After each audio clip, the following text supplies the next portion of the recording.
What's up everyone, Noah here from Beyond the Brick, and I'm here to bring you my final custom LEGO Star Wars creation featuring products from Clone Army Customs.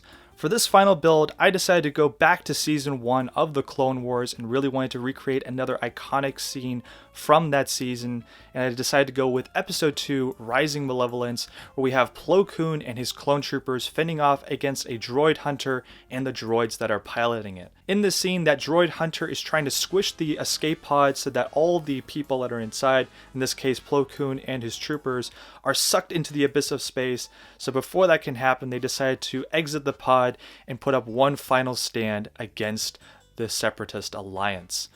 If you're interested in finding out more about Clone Army Customs, which products are featured here in this build, you can find a link down in the description below where you can find all the details to their website. On their website, they have weapons, they have accessories, helmets if you want to do your own clone trooper designs, they have custom bodies, they have full-on clone troopers from the Clone Wars, in fact, as well. So if you're interested in all those products and more, be sure to check out the link down in the description below. And I really highly recommend these products because these are high quality and you're getting your money's worth for sure. So if you're interested in checking that out, all the links will be down in the description below. I'll start off here at the bottom and dive right in by showing you some of the smaller details that you can see here that are just floating around here in the abyss of space. Something that is a little bit difficult to capture, obviously, in a mock when you're doing something that is literally just floating in space is coming up with a good way of attaching these little pieces. So something that you can notice here, as well as for the other larger panels, is a lot of like trans clear panels or just pieces, bars, some just pillars that are holding up all the different pieces. The same goes for the little details that are right here. For example, this little booster that is here on the base is held up with one of these pieces from some of the superhero CMF minifigures, which just angles the piece a little bit, and that just gives that effect that it is not just straight up and down or on the side, rather it is floating in the abyss of space. The same goes here for the clone trooper that is sort of shooting his blaster here at the droid. You can see that right there at the foot area. If I can turn this a little bit here, you can see that there's a light bluish gray piece that is then attached to a trans clear piece, and that is then holding up the clone trooper and allowing him to have this angle to be able to shoot at the droid.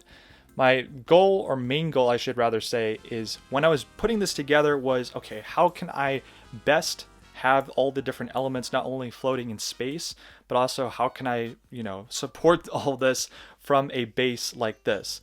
And so again, all these different pieces in trans clear, such as these bars and support beams, are all utilizing that bottom area right here to first of all be attached to the bottom and then hold up all the different items that are up in the abyss of space. So now let's talk about the escape pod that is here on the right hand side. This is actually the first thing that I started working on when I was putting this creation together, and one thing that I needed to make certain of with this escape pod was to make sure that it would actually stay together and be able to be supported by these trans clear beams or supports that you can see in between the different ships and different items that are here on this base. So to make sure of that, I needed the core of the ship or a core of the escape pod to be secure. So the inside has some 2x2 round bricks, as well as some like Technic pieces, as well as some bars to make sure that that all stays reinforced. And then the outer part is a little bit more fragile, but it is held together, so I could take the escape pod off and be able to, move it around. It's just I do need to be careful because there's a lot of like fragile pieces that are around the entire escape pod. So you can see these light bluish gray panels, for example, are only attached really so softly or very easily. So these could technically, if I were to press against them, fall off.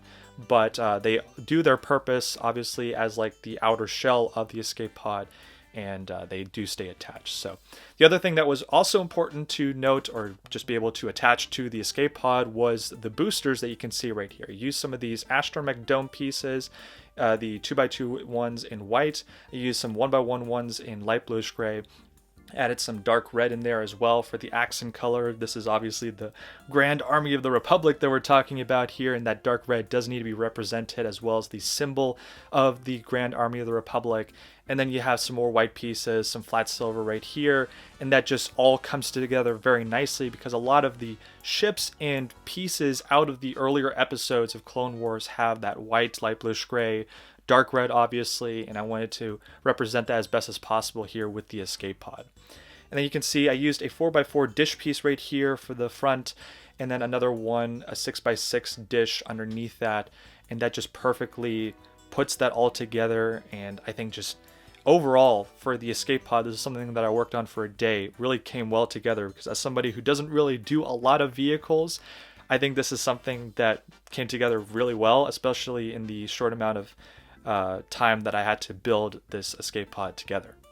Besides the escape pod, the other ship, of course, to talk about here is the Droid Hunter ship, which is something else that was challenging. I mean, talk about the escape pod, building that in a short time period, but building this in a short time period, now that's another feat, because the escape pod obviously is just this one main capsule. This one is a ship with 4 arms that are, squeezing onto the escape pod. So in this case, a lot of work needed to be done to make sure that this would all stay together. A lot of the center is very fragile, but I think the job was well done here with this one, and I'm glad it all comes together and is able to be supported here by those beams.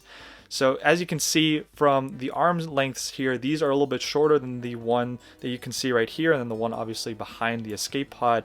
And that is because Plo Koon in this sequence does cut off 2 of those pieces to allow the escape pod to be released so that it doesn't get squished anymore.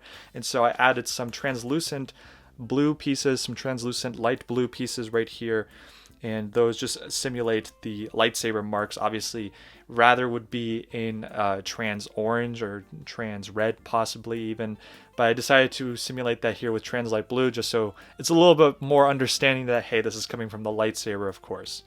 So besides that, there's a lot of little detail pieces. In fact, if I turn this around a little bit better, you can even see the inside here, which is using some dish pieces. You have a ton of detail just in general. If I actually put the camera down a little bit more, there we go.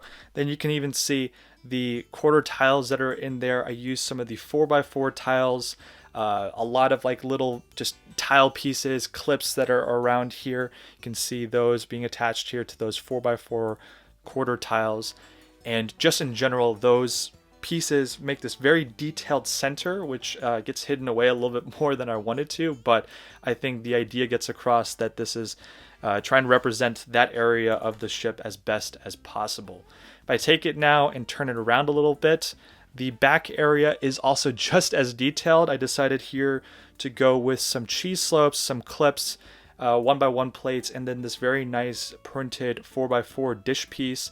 And this is obviously where the droid is then piloting the ship and then controlling the grabbers, in this case, as I like to say, for the ship. And you have some additional detail right here, and then you can just see how the droid is then looking as Plo Koon is coming at him with the lightsaber, and then obviously Commander Wolf there in the back running, or in this case floating towards the droid as well with his blasters. Thought I'd give you one more angle of the trash that you can see below the ships here, and in this case we have part of a Venator that's sort of just floating out in the abyss of space. I thought it would be interesting to add a little bit of that dark red. Again, colors in a build are something that's very important to me, because I want to be able to bounce those colors back and forth and not only have it just be one area but also be in another area. In this case we have that part of the Venator with the dark red. We even have some tan from that. That obviously mixes a little bit well with the pearl gold that we have right here. And so all of those colors come together wonderfully, especially with all the different trash elements here, with the other elements that are above, and create this very detailed and iconic sequence from the show. So just another angle here, and just another couple of words to describe what my thought process is when I'm recreating a scene like this. That about wraps up this video. I hope you did enjoy. If you did, be sure to subscribe here to the Beyond the Brick YouTube channel for more LEGO content just like this. If you're interested in seeing other projects that I've done here on Beyond the Brick, there'll be a link down in the description below to check out a playlist with all the other videos that I've done here for the YouTube channel. And if you're interested in finding out more about Clone Army Customs, there'll be links down in the description below, again, for their website. And you can see all the different products that they have to offer. I've been Noah. This has been another custom LEGO Star Wars creation. It's been fun doing these here on Beyond the Brick. Hope to be back at some point soon. And with that being said, I hope you've enjoyed this creation, and I will see you all in the next video at some point in the future.